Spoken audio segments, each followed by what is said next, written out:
Pernah tak korang terfikir kalau pelancong datang ke negeri Selangor dan bayar fee kelestarian, duit tu sebenarnya pergi ke mana?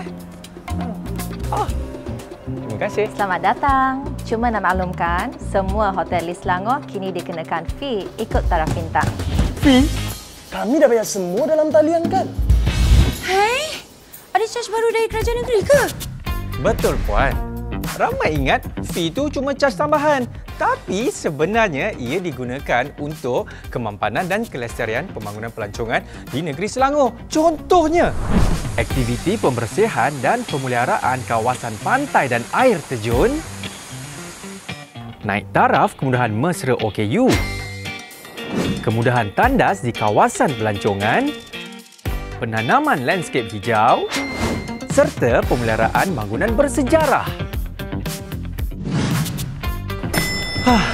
Macam-macam kelebihan fee ni ya. Selain itu, fee juga digunakan untuk penganjuran acara-acara pelancongan tau.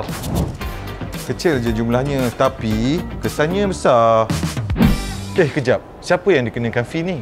Antaranya pelancong tempatan dan antarabangsa yang menginap di premis penginapan pelancongan di negeri Selangor. Oh, macam tu rupanya. Jadi macam mana proses fee ni dijalankan? Apabila pelancong bayar fee, hotel akan serahkan pada kerajaan negeri untuk digunakan semula bagi kos pembangunan dan juga infra pelancongan supaya semua boleh sama-sama rasa manfaatnya.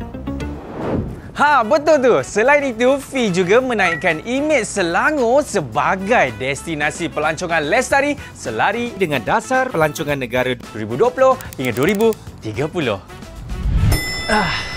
Ramai fikir fee itu beban. Tapi sebenarnya, inilah peraburan jangka panjang untuk kita semua.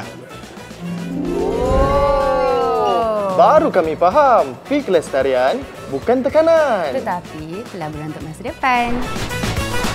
setiap sumbangan melalui fee kelestarian dapat memelihara keindahan untuk masa depan. Jadi, tanggungjawab bersama, manfaat untuk semua. Sorry. One more? Aku tak habis cakap lagi. Thank you.